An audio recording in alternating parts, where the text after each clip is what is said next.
So alam po natin mga idol na isa malupit talaga ang record ng ating pambansang kamao Manny Pacquiao na 8th Division Champion, kung saan halos lahat ng mga boxing experts nagsabi na hindi na nila alam kung meron pa ba makakabreak sa record na tinala ni Pacman sa bakbakan. Napaka-imposible na daw kasi mga idol na maging 8th Division Champion sa ngayon dahil ang mga bagong generation of fighter focus na kung paano maging undisputed. Pero alam nyo ba mga idol, sa likod ng pagiging 8th Division Champion ni Pacman sa boxing sports, alam nyo rin ba kung paano niya nakuha ang nasabing record na para sa ating mga idol talagang mas sobrang imposible pa? Nakuha kasi ni Pacman ang 8th Division title sa edad nito na 31 anyos pa lang. Talagang hindi ka panipaniwala mga boss. At para patunayan mga idol kung bakit malupit talaga ang record na to, ikumpara natin ito sa dalawang sinasabing mabagsik na American fighter na sina Terence Crawford at Mayweather Jr. Sobrang layo talaga ang pagitan nila kay Pacman. Pareho silang 5th Division champion, pero si Floyd nakuha niya ang record na to sa edad na 36 anyos na, at si Crawford naman nakuha niya ang 5th Division title noong 38 anyos na. Maski mga idol ang hinalin tulad kay Manny Pacquiao ni sina Naoya Inoue, isang 4th Division champion at 33 anyos na ang kanyang edad mga boss. Dito natin masasabi mga idol kung gaano talaga ka-elite na klaseng fighter si Pacman bilang legend.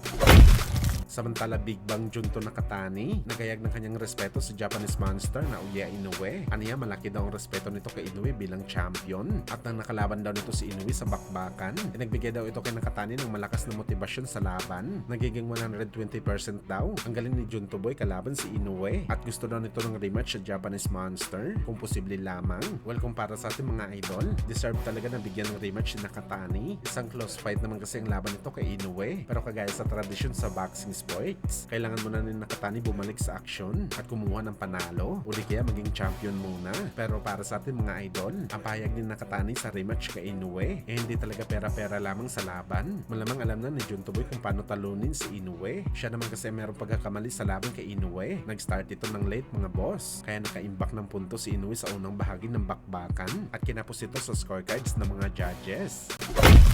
So wala na mga boss, tila kumambyo na ang legendary promoter na si Bob Arum sa pinakapaboritong alaga nito na si Naoya Inoue, kung saan mga idol, tila hindi nga po na-impress si Lolo Bob Arum sa naging galawan ni Naoya Inoue na pinakita nito kontra kay Junto Nakatani, at nasabi nito mga boss na wala na daw magagawa si Inoue sakaling umakyat ito sa 126 pounds. Parang sinabi lang ni Bob Arum dito mga boss na hindi na talaga abot sa 126 pounds ang bagsik ni Inoue, at pang 122 pounds na lang daw ang lakas nito. Tila merong hugot si Bob Arum sa Japanese monster. Minaliitan nito ang kakayahan ni Inoue kahit hindi pa nasubukan ng hapon ang kanyang sarili sa 126 pounds. Hindi natin narinig to mga idol dati kay Bob Arum nung alaga nito si Manny Pacquiao. Kahit kailan hindi pinagdudahan ni Tanda ang lakas ni Pacman sa bakbakan at kaya nito ang lahat ng laban. Pero kay Inoue mga boss, tila nagbago na talaga ang timpla ni Bob Arum. Kung sasabihin ito ni Bob Arum dahil wala na si Inoue sa top rank, bakit hindi naman nagawang maliitin ni Bob Arum dati si Pacman kahit nilayasan ito ng Pinoy papuntang PBC? Nanatiling bilib pa rin si Tanda kay Pacman hanggang mag-40 anyos ito. Pero kay Inoue mga boss, literal na ito bumaliktad ngayon.